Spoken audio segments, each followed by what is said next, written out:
Stalinist repression in Kazakhstan during the 1930 and 1940 were one of the darkest chapters in the country's history. A very large number of people became victims of political persecution, famine, forced deportation, executions, and labor camps under the Joseph Stalin regime. This presentation explores the scale and consequences of the repressions. We focus on how Stalinist police affected Kazakhstan's social, cultural, economic, and demographic development. Our research question is, what were the scale and consequences of Stalinist repression in Kazakhstan, and how did the events shape the country's history and memory? Our goal is to show that Stalinist repression in Kazakhstan was not one single event.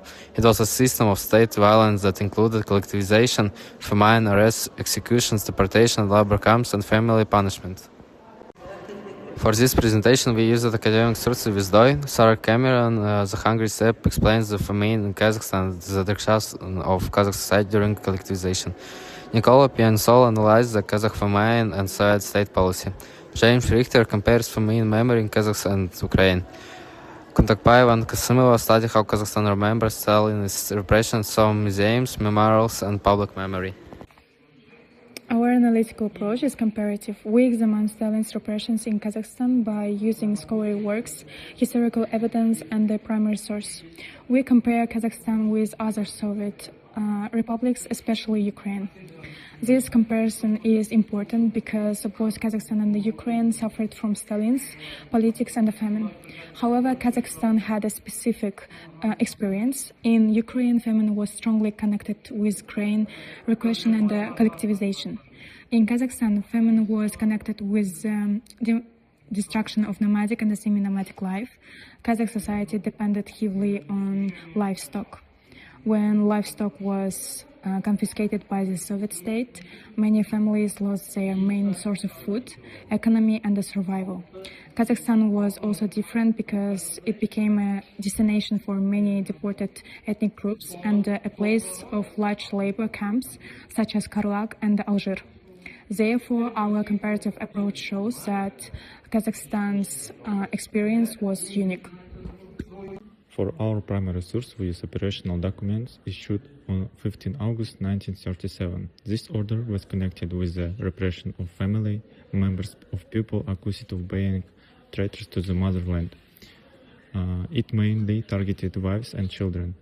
This source is important because it shows that Stalinist repression was not only individual. The Soviet state punished not only the accused person, but also their family members. A woman could be sent to a camp not because she committed a crime, but because her husband was called an enemy of the state. This primary source is directly connected with Kazakhstan because of Alger, the Akmala camp for wives and traitors to the motherland. This source proves that Stalinist repression was systematic, bureaucratic, and family-based. The scale of Stalinist repressions in Kazakhstan was very large. First, forced collectivization led to the famine of 1931 and 1933. The Soviet state confiscated livestock and destroyed the traditional economic system of Kazakh society. Second was, during the Great Terror of 1937 and 1938, thousands of people were arrested, imprisoned, or executed. Third, Kazakhstan became a major destination for forced deportation. Fourth, Kazakhstan became part of Soviet labor camp system. The most famous examples are Karlak and Alger. So the scale of repression cannot be measured only by arrests or executions. It also included famine, deportations, camps, destroyed families, and the fear in everyday life. For our visual material, we created an analysis table showing the main mechanism of consequences of Stalin repression in Kazakhstan. The table includes 6 mechanisms: collectivism, famine, political terror, deports, labor camps, and family repression. This table helps us understand how each mechanism affects Kazakhstan's society. Its visual material supports our main argument that repression in Kazakhstan was a complex system, not one isolated event. Museum evidence is important for our presentation because it connects historical facts with real human experience. Photos, documents, personal objects, and memorial inhabits show that Stalinism repression affect real people and families. Documents are especially important because the repression was organized through official papers, lists, order, accusations, and sentences. Museum material also preserve historical memory. They help society remember the victims and understand human cost of repression.